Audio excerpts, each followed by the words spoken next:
하나님 말씀 같이 봅니다. 구약 이사야 41장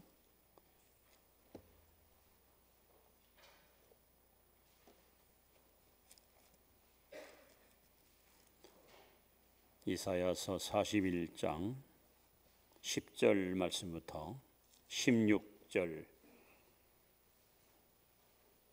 봅니다. 이사야 41장 10절로 16절 교독합니다. 제가 먼저 10절을 읽습니다. 두려워하지 말라, 내가 너와 함께함이라. 놀라지 말라, 나는 네 하나님이 됨이라. 내가 너를 굳세게 하리라. 참으로 너를 도와주리라. 참으로 나의 의로운 오른손으로 너를 붙들리라.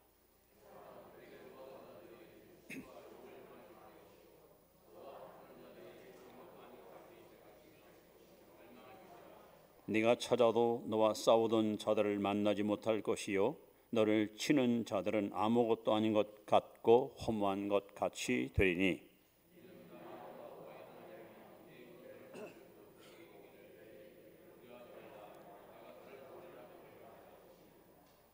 버러지 같은 너희 야곱아, 너의 이스라엘 사람들아, 두려워하지 말라. 나 여호와가 말하노니 내가 너를 도울 것이라. 내 구속자는 이스라엘의 거룩한 이인이라.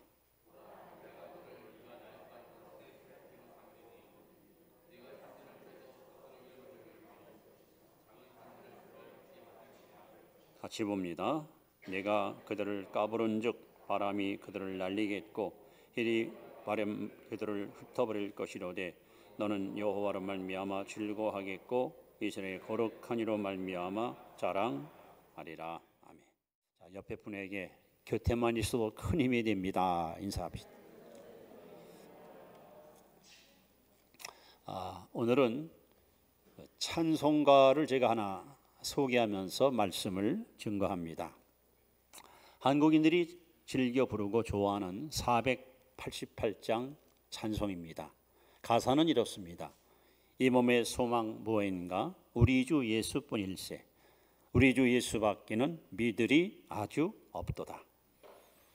무섭게 바람 부는 밤 물결이 높이 설렐 때 우리 주 크신 은혜에 소망에 닻을 조리라. 세상이 믿던 모든 것 끊어질 그날 되어도 구주의 언약 믿사와 내 소망 더욱 크리라. 바라던 천국 올라가 하나님 앞에 배울 때 구주의 의를 힘입어 어여시 바로 서리라. 굳건하 주 나의 반석이시니 그 위에 내가 서리라. 그 위에 내가 서리라. 이 찬송은 춘원 이광수 선생님이 번역을 해서 한국인들이 즐겨 부르는 찬송입니다. 영국의 에드워드 모토라는 사람이 작시했는데 너무 가난한 집에 태어나서 학교를 못 가고 방황의 시절을 보냅니다.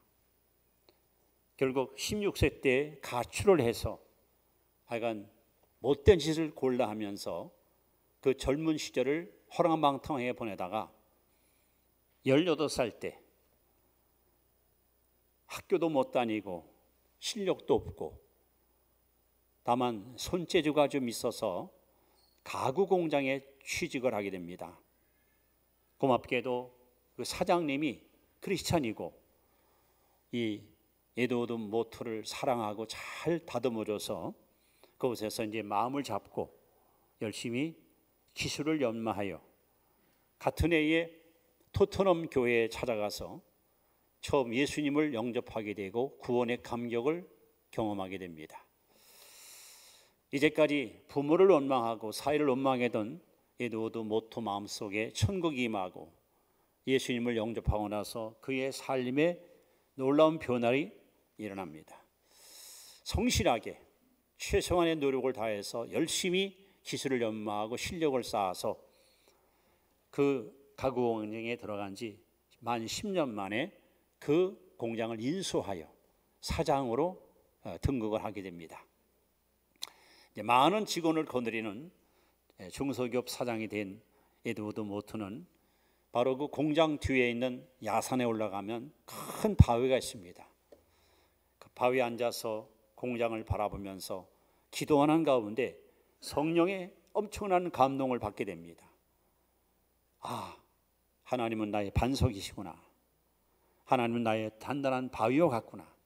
그러면서 그 자리에서 기록된 위대한 시가 바로 이 몸의 소망 무엔가 하는 찬송시입니다. 그는 55세에 소명을 받아서 목회자가 되고 22년 동안 복음을 전하다가 70세 일기로 세상을 떠납니다. 그래서 오늘 우리가 잘 아는 488장 이 찬송시는 이렇게 해서 우리에게 불려주게 되었습니다.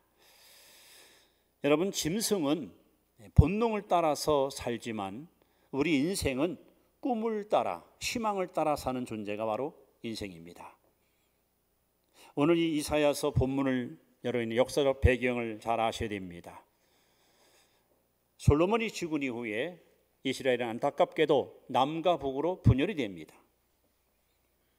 그들은 하나님을 버리고 우상을 섬기며 하나님의 진노를 자처했고 북이스라엘이 BC 722년도에 아수로 제국에 의해서 멸망을 당하게 됩니다. 그리고 얼마 후에 남유다 왕국이 586년 BC 바벨론에 의해서 역시 멸망을 당합니다. 많은 젊은이들이 족을 잃고 포로 신다가 돼서 바벨론 나라로 끌려가서 언제 돌아갈지 모르는 고국 땅을 바라보며 날마다 탄식과 한숨으로 세월을 지내게 됩니다. 희망이 없습니다. 꿈도 없습니다. 사는 것이 아닙니다.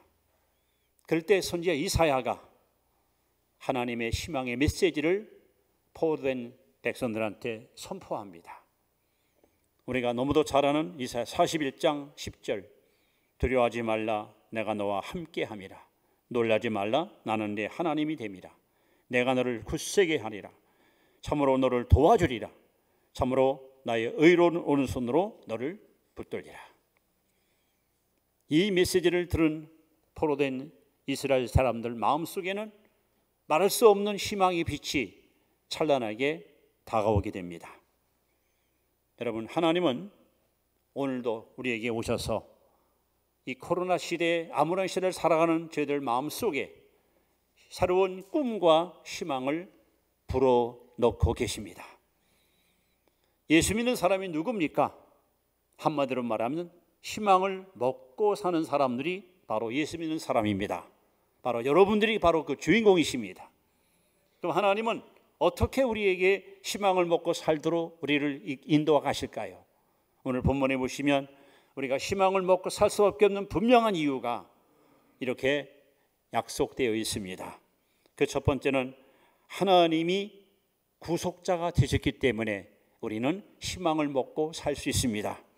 자, 14절 말씀을 다시 한번 우리 같이 크게 읽습니다. 시작.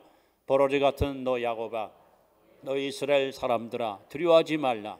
나 여호와가 말하노니 내가 너를 도울 것이라. 내 구속자는 이스라엘의 거룩한 이이니라. 여기 버러지 같은 너 야곱아, 다른 성경에는 지렁이 같은 야곱아. 지금 이스라엘 백성들의 형편이 마치 뭐와 같으냐? 환형 동물인 지렁이 같이 무기력한, 무능한, 아무 쓸모없는 비천한 처지에 처한 자들이 바로 이스라엘 백성들이었습니다. 여러분, 지렁이를 보셨습니까? 땅 속에서 서식하고 살아갑니다. 아주 천한 동물입니다. 짓밟히기 쉽고 한번 밟으면 잘라지기 쉽고 멸시받고 스스로 자신을 보호할 능력도 없고 상대를 공격할 만한 힘도 없는 가장 무기력한 동물이 바로 지렁이 아닙니까? 지금 이스라엘 백성들이 지렁이와 똑같은 그런 모습이었습니다. 희망이 없습니다. 살 이유가 없습니다. 70년 짧지 않은 세월 동안 포로로 잡혀가서 허구한 날 절망과 좌절을 가슴에 안고 암울한 시간을 보내는 이것이 이스라엘의 현실이었습니다. 그래서 하나님은 아주 너무도 명확하게 그 당시 이스라엘 백성들의 영적 모습을 지렁이 같다. 너 이스라엘아, 이 지렁이 같은 이스라엘아 라고 부르셨습니다. 그런데 놀랍게도 절망에 빠진 이스라엘 백성들한테 하나님이 희망을 먹고 살도록 놀라운 약속을 그들에게 선포하셨습니다. 내가 너를 도울 것이라. 네 구속자는 나와로 여호와 하나님이시다. 사랑하는 성도 여러분, 우리는 희망을 먹고 사는 사람들입니다. 이 땅에서는 혹 희망을 잃어버리고 살 길이 막막하고 삶이 피폐하고 고달프고 힘들고 어려울지라도 하나님이 주시는 이 희망은 뺏기지 않고 사라지지 않고 여러분을 항상 행복으로 성공으로 이끄는 위대한 희망이 되는 것입니다. 이 무익한 무기력한 지렁이같이 형편없는 이스라엘 백성들에게 하나님께서 말씀합니다. 내가 너를 구속했다는 거예요. 이 구속이라는 단어는 굉장히 중요한 의미를 갖고 있습니다. 아주 값비싼 대가를 지불하고 샀다는 거죠. 너희들이 비록 악을 행하고 우상을 선택하여 나를 배신함으로 이방인의 포로가 되고 나라는 망하고 예루살렘 성전은 불타버리고 미래가 없는 절망 속에 빠져 있지만 그래도 불구하고 내가 너를 구원시켰다. 내가 너를 구속했다 하는 겁니다. 그럼 여러분, 이스라엘 백성만 이런 은혜를 입었나요? 아닙니다. 여러분도 저도 이런 동일한 은혜를 하나님이 주셨습니다. 우리가 예수 믿기 전에 이 땅에다 소망할 거 살 때 에베소 2장 1절로 3절에 보시면 우리는 영적으로 어떠한 존재였는가 세 가지 분명히 성경은 이렇게 증언합니다. 첫째는 허물과 죄로 죽은 너희, 우리는 영적으로 죽은 존재입니다. 둘째는 원수 마귀를 섬기고 따라가는 너희, 우리는 마귀의 놀이개, 마리의 하수인으로 전락한 영적으로 그야말로 희망이 없는 자들이었습니다. 더 나아가 하나님의 진노가 항상 머리에 머물러 있는, 그래서 만약에 내 생명이 끝난다 할 때 그 영혼은 지옥불로 떨어질 수밖에 없는, 이것이 바로 거듭나기 전, 구원받기 전 우리의 영적인 모습이었습니다. 지금 이스라엘 백성들이 마치 지렁이처럼 아무 쓸모없는, 아무나 밟아도 쉽게 죽을 수밖에 없는 최대의 절망에 빠졌을 때 하나님이 그들을 구속했으니 희망을 붙들고 살라고 용기를 준 것처럼 이렇게 영적으로 죽고 마귀를 섬기며 진노받을 수밖에 없는 불행한 저와 여러분들에게 하나님이 우리를 찾아와 주셨고 우리를 만나 주십니다. 어떤 하나님이 우리를 만나 주셨고 어떤 하나님이 우리를 찾아왔나요? 성경에 네 가지 하나님의 명칭이 이렇게 소개됩니다. 첫째, 긍휼의 하나님. 둘째, 사랑의 하나님. 셋째, 은혜의 하나님. 넷째, 자비의 하나님. 여러분, 하나님은 저와 여러분에게 긍휼을 베푸십니다. 긍휼이라는 말은 저주받을 사람에게 저주하지 않는다, 이런 뜻입니다. 사랑이라는 말은 자기 유익을 구하지 않고 상대 유익을 구한다, 이것이 사랑입니다. 또 은혜라는 말은 받을 자격이 없는 자에게 하나님 일방적으로 베풀어 주시는 호의, 이것이 은혜입니다. 그리고 자비라는 말은 나의 가장 좋은 것을 상대방에게 다 주는 것, 이것이 자비입니다. 하나님이 세상을 이처럼 사랑하사 독생자를 주었으니 이는 저를 믿는 자마다 멸망치 않고 영생을 얻게 하려 하심이라. 성도 여러분, 우리는 희망을 먹고 사는 사람입니다. 이 땅은 어디를 바라봐도 희망이 없습니다. 정치, 경제, 사회, 문화, 예술 모든 분야마다 부패하고 썩고 타락하고 악취가 풍깁니다. 땅의 것을 바라볼 때마다 우리는 실망밖에는 아무것도 얻을 것이 없습니다. 그런데 감사하게도 하나님이 저와 여러분들을 죄악 세상에서 우리를 구원해 주시고 하나님 자녀 삼으시고 천국 백성으로 우리를 이 자리에 불러주었습니다. 그러기에 우리는 하나님이 나의 구속자가 됐기 때문에 여러분 희망을 마음껏 먹으면서 저 영광스러운 천성을 향하여 씩씩하게 전진하고 씩씩하게 돌진하는 그런 용맹스러운 십자가 군병으로 살아갈 수 있기를 바랍니다.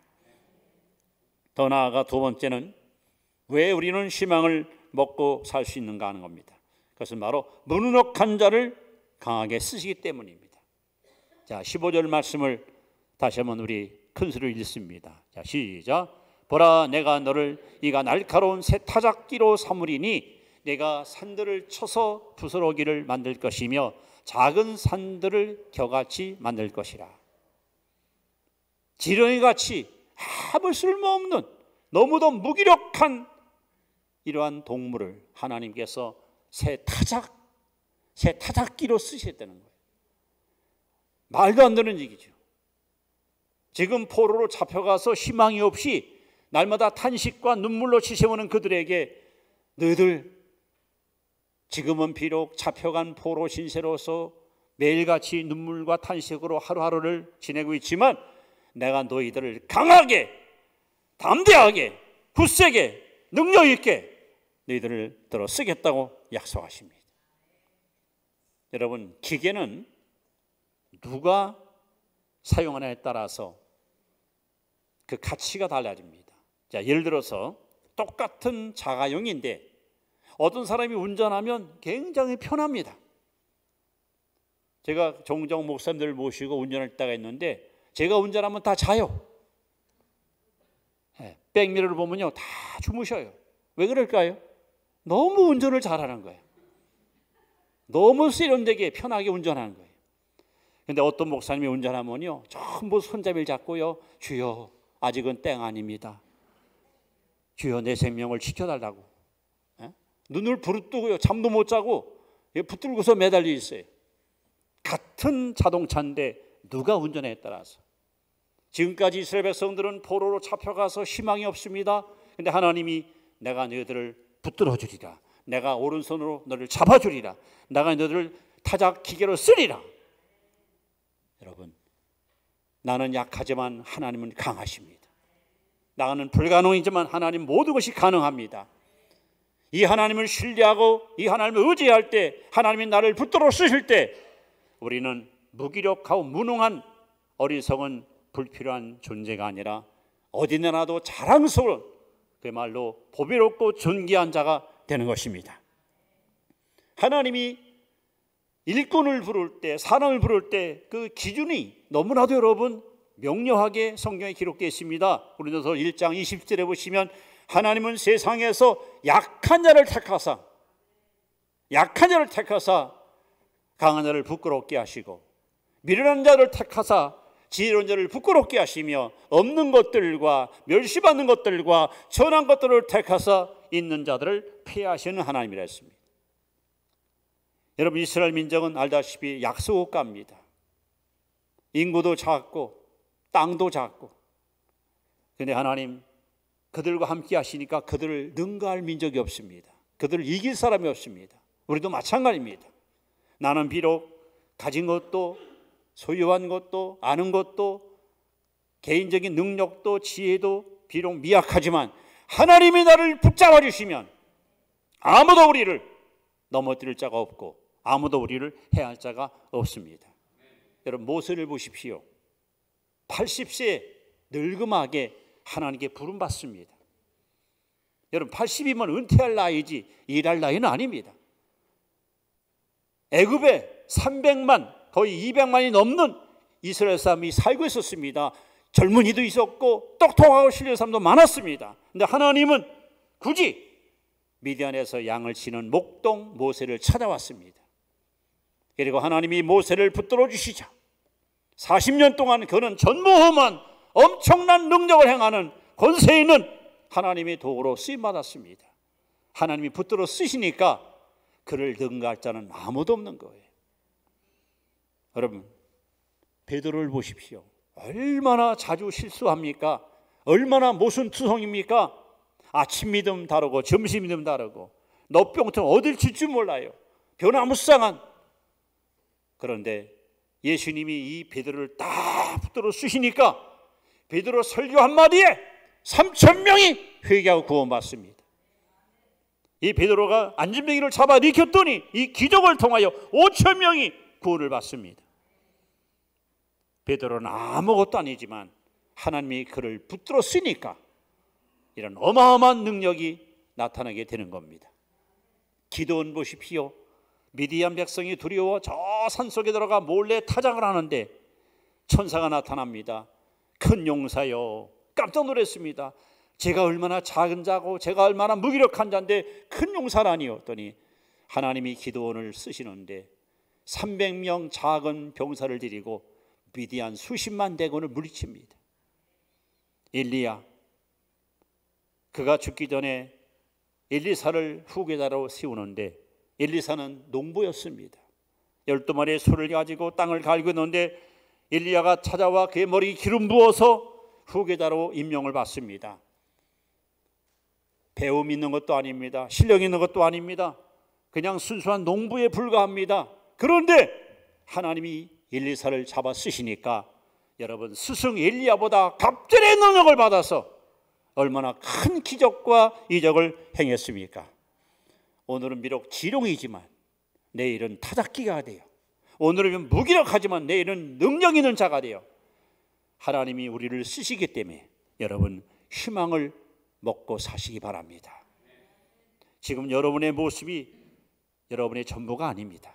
하나님이 여러분을 붙잡아 주시면, 하나님 여러분들 들어 쓰시면 지금까지 살아왔던 생애보다 더 멋지고 영광스럽고 활기찬 미래가 우리 앞에 환히 펼쳐질 것입니다. 하나님은 우리에게 꿈을 먹고 살게 하신다. 세 번째, 어떤 꿈을 하나님 먹게 하실까요? 이번에는 16절 말씀입니다. 자, 같이 읽습니다. 시작. 내가 그들을 까부른즉 바람이 그들을 날리게 했고 해오리 바람이 그들을 흩어버릴 것이리고 너는 이스라엘로 말미암아 즐거워하겠고 이스라엘의 거룩한 이로 말미암아 자랑하리라. 하나님을 자랑할 수 있기 때문에 우리는 희망을 먹고 사는 거예요. 여러분, 지금 이스라엘 백성들은요, 자존심이 팍 상해버렸습니다. 왜냐하면요, 다윗과 솔로몬이 나라를 통치할 때는요 진짜 대단했습니다. 다윗이 통일왕국을 이루고 그 아들 솔로몬이 성전을 지어서 완전히 집권할 때는요 모든 나라 백성들이 그들을 두려워했고 이스라엘을 최고로 복받은 민족이라고 부러워했습니다. 그들의 자존심은 대단했습니다. 영적인 자존심은 더 대단했습니다. 봐라, 지구상에 하나님의 사랑을 받고 사는 민족이 누가 있더냐? 우리는 선민이야. 선택받은 하나님의 특별 사랑받는 민족이라는 그 긍지가 컸던 민족이 바로 이스라엘입니다. 자랑거리가 많았습니다. 그런데 이게 웬일입니까? 그들이 하나님을 버리고 우상을 선택한 결과 나라가 완전히 멸망을 당하고 그렇게 당당하던 그들이 포로로 잡혀가서 언제 죽을지 모르는 위기에 그들은 처하게 됩니다. 이방 사람들이 그들을 보고 얼마나 비아냥 그러겠습니까? 꼴 좋다. 야, 하나님 섬기면 복 받아? 그래, 복 받은 꼴이 이거냐? 예배 잘 드리니까 하나님이 너에게 은혜를 줬어? 그래, 은혜 받은 게 이 모습이야? 할 말이 없는 거예요. 고개를 못 드는 거예요. 너무 창피하고 막 죽을 지경입니다. 어쩌다가 우리가 이 지경까지, 어쩌다가 우리가 이 신세까지 내려왔을까? 그야말로 가장 비천한 인생의 끝자락에 저들은 떨어지고 말았습니다. 길을 필 수가 없고 고개도 들 수 없고 어디 가서 당당하게 나는 누굽니다 하고 자기를 소개할 수 있는 상황도 아니에요. 그런데 하나님께서 이렇게 절망에 빠져 있는 이스라엘 백성들한테 말씀합니다. 나를 자랑하도록 내가 너희들을 높여주겠다는 거예요. 여러분, 예수 믿는 사람들은 자랑거리가 많아야 돼요. 여러분이 바로 그 주인공 되시기를 축원합니다. 예수 믿고 은혜 받은, 예수 믿고 변화 받은, 예수 믿고 축복받은 자랑거리가 많아야 돼요. 누굴 만나든지 나 예수 믿고 이렇게 축복받았어. 하나님 날 너무너무 사랑하셔. 우리 가정 하나님이 너무너무 이렇게 보호해 주시고 지켜주시고 우리 가족 중에 자녀 가운데 훌륭한 인물들이 많이 나왔어. 이게 다 하나님 은혜야. 하나님은 여러분과 저를 어디 가든지 이 자랑스러운 존재로 하나님이 세워주기 원하시지, 마지른 소금처럼 밟히고 멸시당하는 비천한 자로 우리를 내팽개치는 그런 부지합의한 하나님이 아닙니다. 여러분, 우리 교회가, 여러분의 가정이, 심지어 여러분의 사업이, 여러분의 자녀들이 하나님 앞에 자랑거리 되기를 축원합니다. 자랑거리가 많아야 우리는 희망을 먹고 사는 거 아니에요? 지금 이스라엘 백성들은 아무것도 내세울 것이 없어요. 그 말로 막 철저하게 망하고 다 뺏기고, 형제 자매, 부모 형제 다 죽고 포로로 잡혀와 있고 언제 죽을지 모르는 절망 속에 빠져 있는 상황이에요. 그러니 뭘 자랑할 게 있겠어요? 그런데 하나님께서 내가 너를 구속했으니, 내가 너를 타작 기계로 쓸 것이니 이제는 당당하게 고개를 들고 기죽지 말고 하나님을 자랑하고 살라고 그들에게 용기를 부어주고 계신 것입니다.